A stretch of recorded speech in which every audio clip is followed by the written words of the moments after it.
dun sa pahayag niya na gusto niyang mapabilis 'no, we don't see any problem with that. Kaisa kami 'no sa kagustuhan na, matapos natin 'tong proseso na 'to sa lalong mabilis na panahon 'no. But, of course, yung, speedy disposition of the cases hindi naman din ibig sabihin niyan kailangan natin siyang madaliin 'no at the expense of having the opportunity to fully present our case by presenting the evidence that we think are needed, no?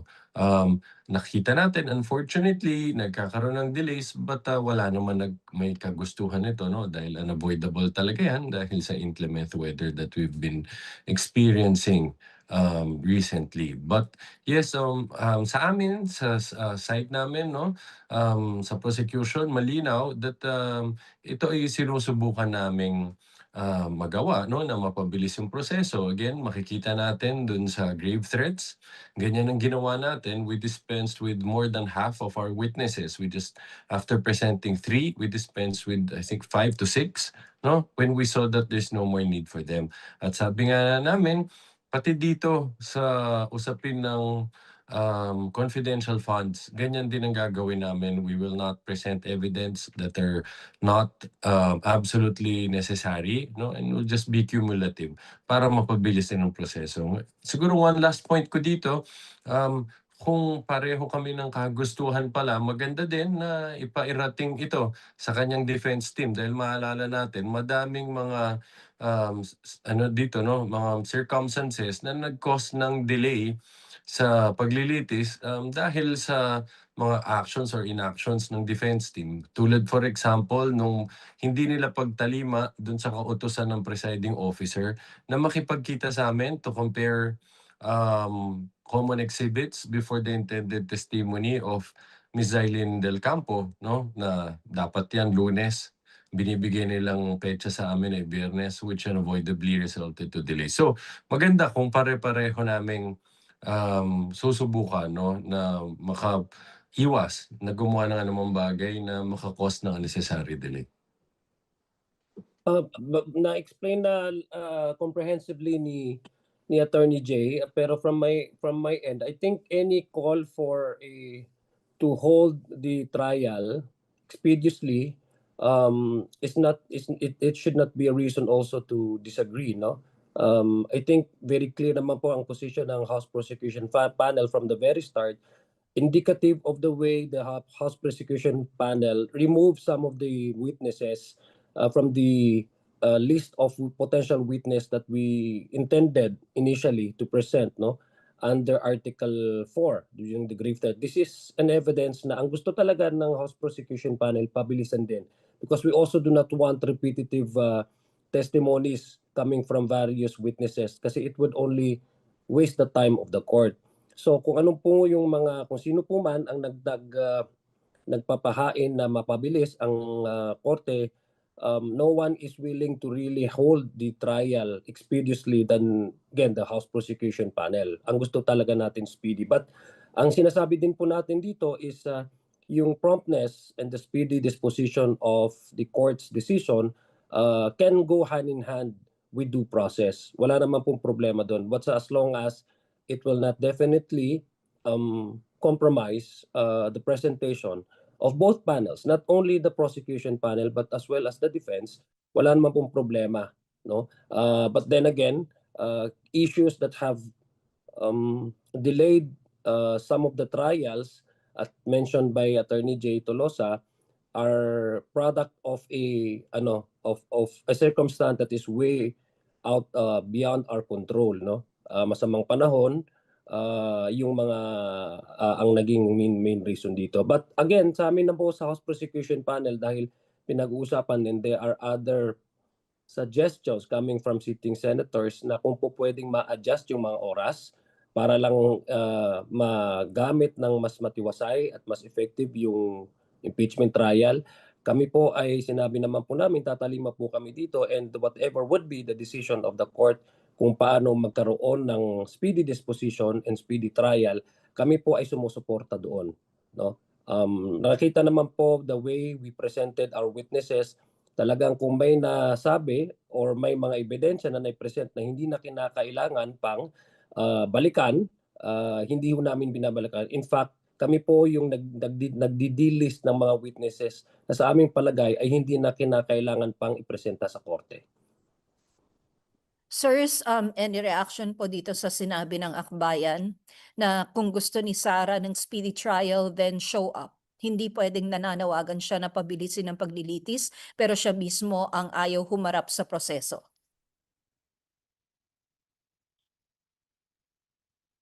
Okay, let me take that. Well, we respect everyone's position, no, and with respect to the Vice President's personal attendance, no, our position in this matter has been clear from the start, no.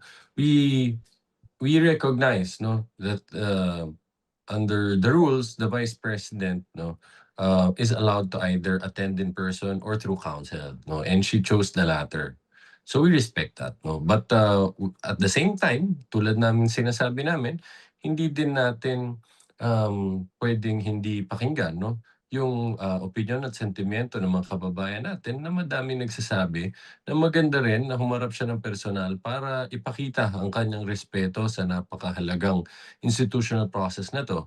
Respeto sa impeachment proceedings, no, which is being done, no, as form of a higher one of the highest forms of accountability mechanism under the Constitution, respeto sa impeachment proceedings.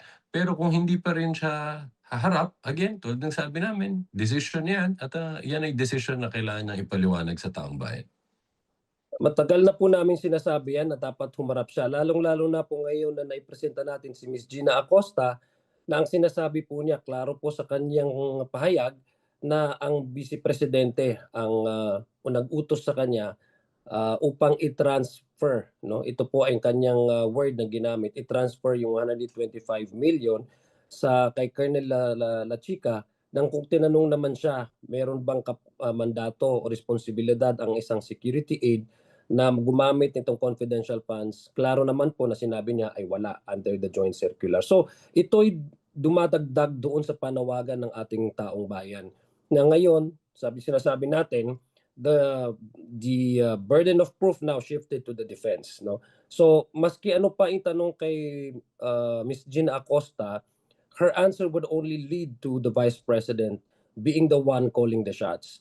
So kaya mas tumataas ngayon yung panawagan ng taong bayan dahil si Miss Gina Acosta hindi niya masusupply yung katanungan ng ating taong bayan. Bakit yun ang naging desisyon ng Vice Presidente?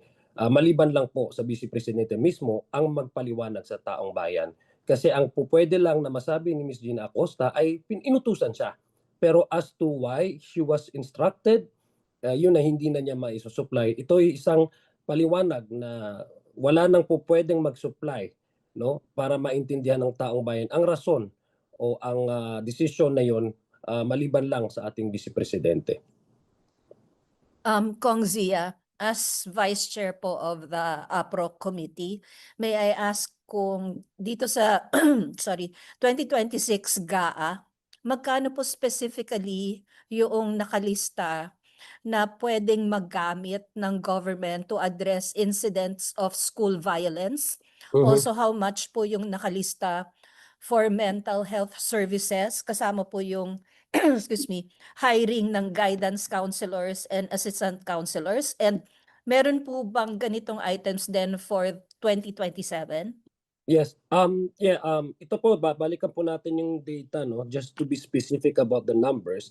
In the 2026 po, we approved for DepEd, we allocated 2.37 billion pesos for the school-based mental health program, no. Ito po yung magagamit para doon po sa suporta para yung mental assessment, mental health program po at assessment sa bawat estudyante ay magamit po ito by also hiring, no,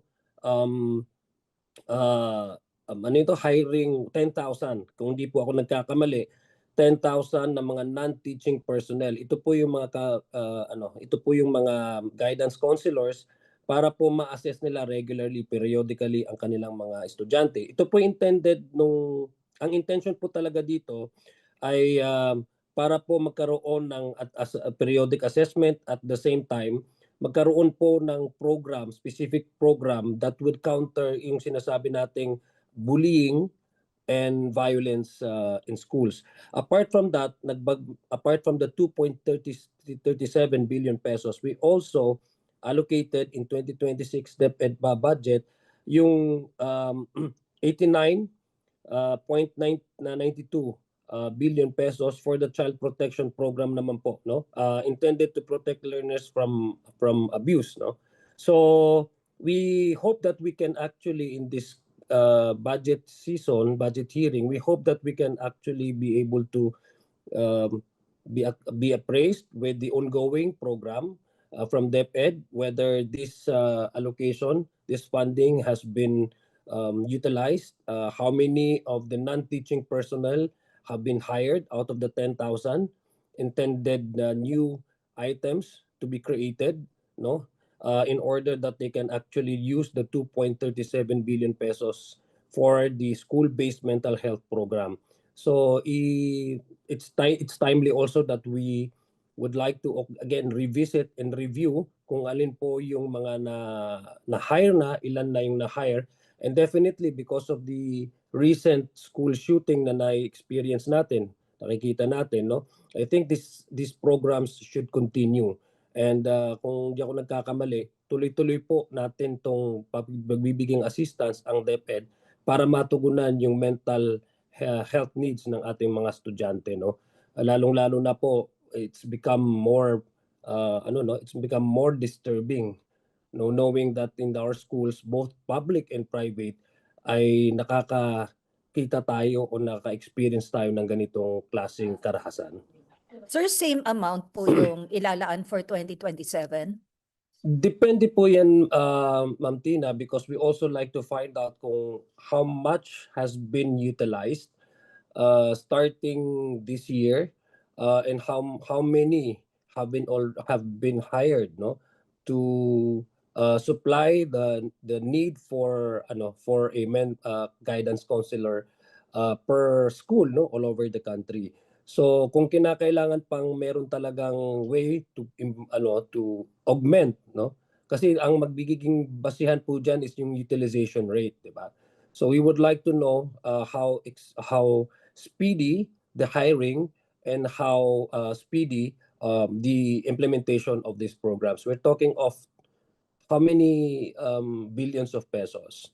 So we would like to find out po kasi nag-start na po tayo with the BCC and hopefully we will have the committee briefing from DepEd, no. But definitely what I can tell you right now, Ma'am Tina, is that this will be a continuing program. Pero meron siya sariling boto na. Sir, Oo, Kuya Memo. Hindi siya yung dun sa camera mismo. Makikimute po. Okay. Sir, last question. Itong nabanggit po ninyong items, pwede rin po bang gamitin to hire security agencies, kunyari, to secure the schools? Well, administratively, the school naman can actually hire security agencies. That is an administrative decision that any schools division can actually do. Titingnan po natin doon kung if need be sa kanilang MOOE, kung kinakailangan po talaga nating bigyan pa sila ng sapat na budget para mag-hire po sila ng kanilang mga security agencies, no, para doon sa tugunan yung ganitong klaseng karahasan na hindi na po maulit. But I think administratively they have the funding for that. The question is whether it is enough to cover all schools, no, all over the country. I think that's the question, and that's the thing that we need to find out pag-abot po ng DepEd's budget deliberation sa komite. Thank you, sir. Thank you. Salamat, Ma'am Miss Tina. Ang susunod po naman magtatanong si Haji. Go ahead, Haji. Magandang hapon po, Kong Zia and Attorney Jay. Magandang hapon. Good afternoon. Since napag-usapan na po yung budget briefing, may nagpapatanong lang po, especially Kong Zia, and also Attorney Jay can answer. Kung sa budget briefing daw po ba ng Office of the Vice President na nakaschedule din po sa House, pwede pa raw po bang maitanong yung funds na subject ng impeachment or sakop na ba siya ng subjudice? Sorry, may feedback eh. Hindi ko masyadong ano po 'yun? Apo. Sa budget briefing po ng OVP Kong Zia, pwede pa raw po bang maitanong yung funds na subject ng impeachment trial or sakop na ba siya ng subjudice? Mukhang again, what do you mean by the budget of impeachment trial? Because it has already been, there's already that budget. I mean yung mga funds po ng OVP na subject ng impeachment trial. Meaning, yun pong mga napag-uusapan na confidential funds noon ng OVP, yung maling paggastos Okay. ng OVP. Pwede pa raw po bang itanong yung issue na yun doon sa budget briefing ng OVP for 2027? Well, unang-una, wala pa naman ding decision ang korte patungkol sa impeachment trial, no? So I don't see any reason bakit magkakaroon ng restriction doon sa mga katanungan na alam naman po natin na this is simply a constitutional mandate that each individual congressman and representatives are exercising, no? Kasi po sa budget deliberation, talagang pinag-uusapan po diyan ay budget, no? Kung ano yung intention ng ahensya para doon sa kanilang mga programa na gusto po nilang isulong, no?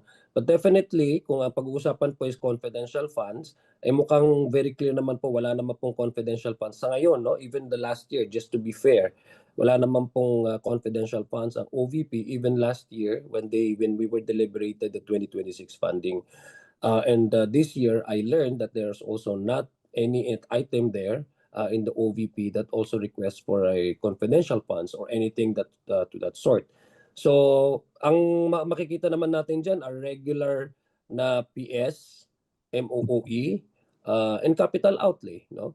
So, sa aking palagay, without prejudging kung what would be the questions and what would be the flow of the deliberation over the OVP funding, OVP budget for 2026, wala naman ata akong nakita dyan that would resemble the expenses that is now being covered under the articles of impeachment, which is now being deliberated on the impeachment trial, at the impeachment trial. Attorney Jay, would you like to add? Or Nothing to add to me, Haji. okay. Follow up lang po doon, Kong Zia. Nakikita niyo po ba na nung mga from past experiences, hindi naman ni Indian, hindi pa rin sisipot si VP Sara or any of her staff doon sa budget briefing ng OVP? Kung ating pagbabasihan yung mga naging experience natin for the past 2 budget cycle, hindi talaga siya dumalo. So ang aking lang observation is, since na merong impeachment trial ngayon, I think mas lalo siyang, para sa akin, without again prejudging or preempting kung ano yung magiging desisyon ng OVP, ako I have that gut feeling that she will not be attending, especially the plenary. Baka sa committee hearing, baka pumunta pa siya doon. Kasi just to be fair also, pumunta naman siya nung last na hearing, committee hearing, nung kanyang budget. But when it reaches the plenary, hindi ho siya pumunta at wala hong pumunta sa kanyang mga staff, kung di ako nagkakamali. So this is just, if that would happen again, this is just being consistent. Wala siyang dinadalawan. Hindi siya dumadalo sa kanyang budget, hindi rin siya dumadalo sa kanyang trial. So she's just being consistent about her, not respecting legal processes and constitutional processes. That involves not only her own case but her own office and mandate, no, insofar as requesting the House, being a co-equal branch and having that constitutional mandate to scrutinize the budget, to directly not comply with the by not attending. Okay. Next question ko po. May Facebook post po ulit si Congressman Paulo Duterte. Sumagot po siya doon sa statement kahapon, no, sa interview namin kay Attorney Lorna Capunan with regards to the culture of violence. Sabi po ni Kong Pulong, si Attorney Lorna ay yung parang tinatawag na marites ng impeachment daw po. Tapos binanatan pa rin niya yung nangyayaring proceedings. Ang sabi nga po niya, predetermined narrative na daw po, no, yung kumbaga pinag-uusapan na yung mga ebidensya po na inilalatag ng prosecution. Hayaan daw po na gawin ng trabaho ng mga abogado ni VP Sara yung para maipagtanggol daw po siya, kaya hindi po kailangan humarap, no, ni VP Sara. Pero yun nga po, may banat po siya doon kay Attorney Lorna with regards to the term marites daw po. Jay, The problem is I didn't see that post, you know. I'm trying to search for it actually after you said it. On the 30. I'm more curious about what he said about yung predetermined narrative, no? Maybe you could give more context what he meant about that. If I can read the statement. Yeah, sure, Yes, Vibs. yes. Thank you, Vibs. Sabi po ni Representative Paulo Duterte, speedy trial does not mean speedy surrender to a predetermined narrative. No, because yung all other matters niya about attacks against Attorney Capuna, etc. I don't want to comment on that anymore, no. But because I just mentioned that, if I'm not sure, no, because I haven't seen the entirety of the statement. But if it gives the impression that by saying it's a predetermined narrative, no, if he's saying that it seems the matter has been prejudged already by the impeachment court, you know, that's the thing that I may have an issue with, no, consistent with our reaction, no, dun sa naging statement ni VP Sara about bending the law happening in the impeachment proceedings, no. Kung again, I'm not sure if that's what he meant, but if that's what, you know, the message, you know, that he's trying to give, that this has been prejudged already, then that's dangerous again, because that could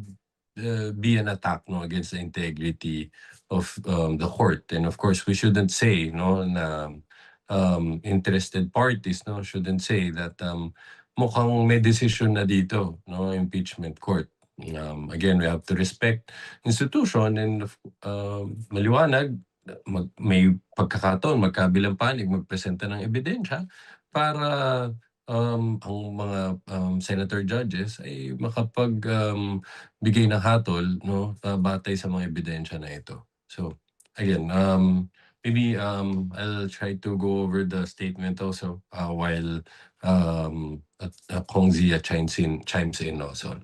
If I could just again clarify my statement, I tried to read very quickly the statement made. So hindi masyadong maliwanag, no, kasi yung ibig sabihin dito when he said simple lang ang sagot, speedy trial does not mean speedy surrender to predetermined narrative, no.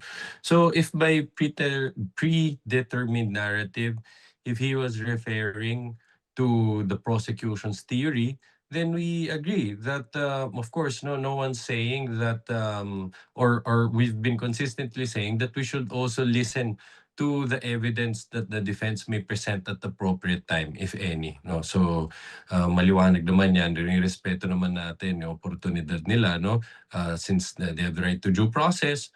Right now, their right to cross-examine our witnesses, and afterwards, for the defense to present their own evidence. But kung ang ibig sabihin nito, nung predetermined narrative is at what I've stated a while ago, kung meron yung, if it gives the impression, no, na meron, the senator judges have already prejudged this matter, no, that regardless of what will be presented, they already have decision in mind, then that's what's troubling, which, as I've stated, interested parties should avoid making that.